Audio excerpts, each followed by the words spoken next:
বিসমিল্লাহির রহমানির রহিম। আসসালামু আলাইকুম প্রিয় সাংবাদিক ভাই ও বোনেরা, আপনাদের সবাইকে আন্তরিকভাবে ধন্যবাদ জানাচ্ছি আজকের সংবাদ সম্মেলনে কষ্ট করে উপস্থিত হওয়ার জন্য। শুরুতে আমরা ধন্যবাদ জানাতে চাই সেই বিপুল সংখ্যক নেতা, কর্মী, সমর্থক, ভোটার তথা আপামর জনগণকে যারা বিএনপি চেয়ারম্যান জনাব তারেক রহমানের প্রথম নির্বাচনী সফর অর্থাৎ সিলেট, মৌলভীবাজার, হবিগঞ্জ, ব্রাহ্মণবাড়িয়া, কিশোরগঞ্জ, নরসিংদী ও নারায়ণগঞ্জের বিভিন্ন কর্মসূচিতে অংশ নিয়ে ধানের শীষের পক্ষে দেশব্যাপী ব্যাপক গণজোয়ার সৃষ্টি করেছেন। অবারিত জনস্রোত থাকার কারণে আমাদের নেতার সফর অনেকটাই বিলম্ব হয়েছে, গভীর রাত পর্যন্ত পৌঁছেছে। তারপরও রাস্তার প্রতিটি কোণে, প্রতিটি সমাবেশে গণমানুষের সরব এবং উৎসমুখর যে উপস্থিতি, সেটি আমাদের নেতার প্রতি, ধানের শীষের প্রতি, বিএনপির প্রতি প্রতিটি শ্রেণী এবং পেশার মানুষের সীমাহীন আস্থা এবং ভালোবাসায় প্রমাণ দিচ্ছে। একই সাথে এই ব্যাপক উপস্থিতি জাতীয়তাবাদী শক্তিকে অনুপ্রাণিত করেছে। আমাদের নেতা জনাব তারেক রহমান তার নির্বাচনী প্রচারণার অংশ হিসেবে আজকে চট্টগ্রামে যাচ্ছেন। সফরের শুরুতে তিনি আজ 24শে জানুয়ারি রাত 7:35 ঢাকা থেকে বিমানযোগে চট্টগ্রামে পৌঁছাবেন এবং সেখানেই রাত্রি যাপন করবেন। আগামীকাল অর্থাৎ 25শে জানুয়ারি সকাল 9:30 স্থানীয় একটি হোটেলে তিনি বিভিন্ন বিশ্ববিদ্যালয়ের 300 জন শিক্ষার্থীদের নিয়ে ইউথ পলিসি টকে অংশগ্রহণ করবেন। এই পলিসি টকে তিনি শিক্ষা, কর্মসংস্থান, কৃষি, স্বাস্থ্য, নারীর ক্ষমতায়ন, পরিবেশ সহ বিভিন্ন বিষয়ে বিএনপির পলিসি নিয়ে আলোচনা করবেন, মত বিনিময় করবেন, তরুণ তরুণীদের আকাঙ্ক্ষা এবং পরামর্শকে ধারণ করার জন্য উদ্যোগ গ্রহণ করবেন। এরপর তিনি চট্টগ্রাম পোলো গ্রাউন্ড মাঠে আয়োজিত নির্বাচনী সমাবেশে অংশগ্রহণ করবেন। সমাবেশ শেষ করে তিনি যাত্রাপথে ফেনীতে পাইলট হাই স্কুল মাঠে অনুষ্ঠিত নির্বাচনী সমাবেশে বক্তব্য রাখবেন। তারপর তিনি কুমিল্লায় যথাক্রমে 14 গ্রাম হাই স্কুল মাঠ, সোয়াগাজী ডিগবাজির মাঠ এবং দাউদকান্দি উপজেলার কেন্দ্রীয় ঈদগাহ মাঠে 3টি পৃথক নির্বাচনী সমাবেশে অংশগ্রহণ করবেন, বক্তব্য রাখবেন। এরপর যাত্রাপথে তিনি নারায়ণগঞ্জের কাঁচপুর বালুর মাঠে নির্বাচন সমাবেশে যোগদান করবেন। দিনভর কর্মসূচি শেষে জনাব তারেক রহমান ঢাকার গুলশানে তার নিজস্ব বাসভবনে রাতের বেলা পৌঁছাবেন। সিলেট সফরের মতন এই সফরেও বিএনপির বিভিন্ন অঙ্গ ও সহযোগী সংগঠন সমূহের ত্যাগী নেতৃবৃন্দের একাংশ ওনার সফর সঙ্গী হবেন। প্রিয় সাংবাদিক ভাই ও বোনেরা, এবার আমি আপনাদের একটি চমকপ্রদ বিষয়ে অবহিত করতে যাচ্ছি। আপনারা অবগত আছেন যে বিএনপির উদ্যোগে আয়োজিত আমার ভাবনায় বাংলাদেশ জাতীয় রিলস মেকিং প্রতিযোগিতা আয়োজন করা হয়েছিল। উক্ত প্রতিযোগিতার বিজয়ীদের সঙ্গে একান্ত আলাপের উদ্দেশ্যে meet and greet with Tarique Rahman অনুষ্ঠিত হতে যাচ্ছে আজকে দুপুর 2টায় আমাদের এখান থেকে খুব কাছে গুলশানের বিচারপতি শাহাবুদ্দিন পার্কে। বিএনপি চেয়ারম্যান জনাব তারেক রহমান এই প্রতিযোগিতার বিজয়ীদের সঙ্গে সেখানে বসবেন, আলাপ আলোচনা করবেন, মত বিনিময় করবেন। আরো অংশ নেবেন তার কন্যা ব্যারিস্টার জাইমা রহমান। ইতিমধ্যেই যিনি বাংলাদেশের নীতি প্রণয়নের বিভিন্ন কর্মসূচিতে অংশগ্রহণ করা শুরু করেছেন, তরুণ প্রজন্মের আশা আকাঙ্ক্ষাকে প্রতিফলিত করছেন। আগামী বাংলাদেশ নিয়ে জনগণের ভাবনা ও প্রস্তাবকে রাষ্ট্র গঠনের প্রক্রিয়ায় যুক্ত করার লক্ষ্যে ফ্যামিলি কার্ড, কৃষক কার্ড সহ 11টি বিষয়ের উপর 1 মিনিটের রিলস বানানোর যে প্রতিযোগিতা শুরু হয়েছিল, সেখানে দেশব্যাপী প্রায় 2,500-এর উপর খুব ক্রিয়েটিভ বেশ কিছু সাবমিশন হয়েছিল। এই প্রতিযোগিতার মধ্য থেকে জনমতের উপর ভিত্তি করে, যেখানে 30% মার্ক ছিল এবং একটি আলোকিত জুরি বোর্ড ছিল যাদের 70% মার্ক ছিল, তার আলোকে 10 জনকে বিজয়ী নির্বাচিত করা হয়েছে। এই 10 জনই আজকে বিএনপি চেয়ারম্যান জনাব তারেক রহমান ও ব্যারিস্টার জাইমা রহমানের সাথে সাক্ষাৎ এবং আলোকচারিতার সুযোগ পাচ্ছেন দুপুর 2টা থেকে। আপনাদেরকে সেখানে থাকবার জন্য আমন্ত্রণ জানাচ্ছি।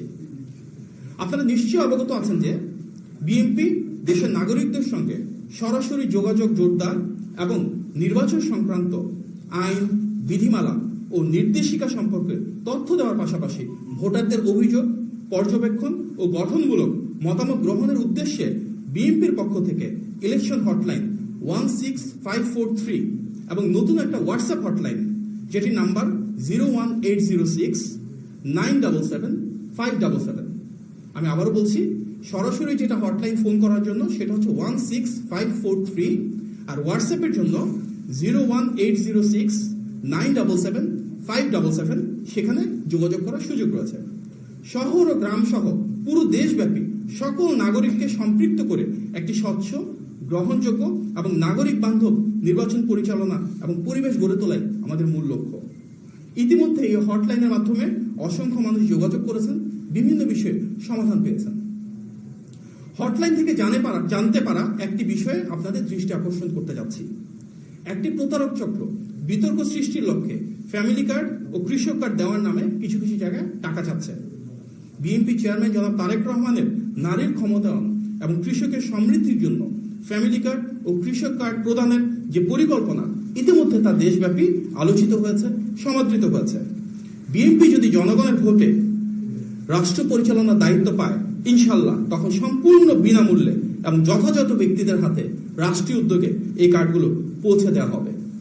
যদি কেউ এই বিষয়ে কোনো অসাধু উদ্দেশ্য হাসিলের চেষ্টা করে, সেক্ষেত্রে আপনারা আমাদেরকে অবহিত করবেন এবং অবশ্যই আইন শৃঙ্খলা বাহিনীর শরণাপন্ন হবেন। আজকের এই সংবাদ সম্মেলনে উপস্থিত হওয়ার জন্য, ধৈর্য সহকারে আমাদের কথা শোনার জন্য ধন্যবাদ। আমরা আশা করছি দুপুর 2টায় আমাদের যে অনুষ্ঠান শাহাবুদ্দিন পার্কে রয়েছে, সেখানে আপনারা অনেকেই থাকবেন। আপনাদের সবাইকে আন্তরিক কৃতজ্ঞতা। আসসালামু আলাইকুম।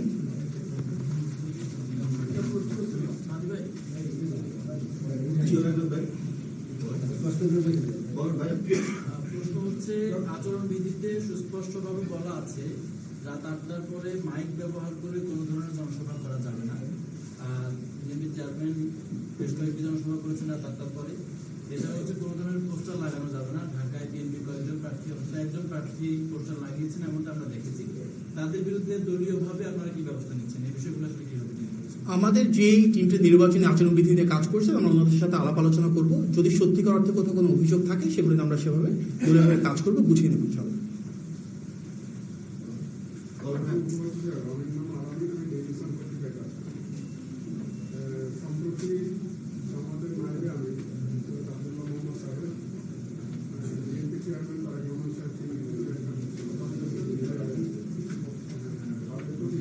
কে বলেছেন? সরি জি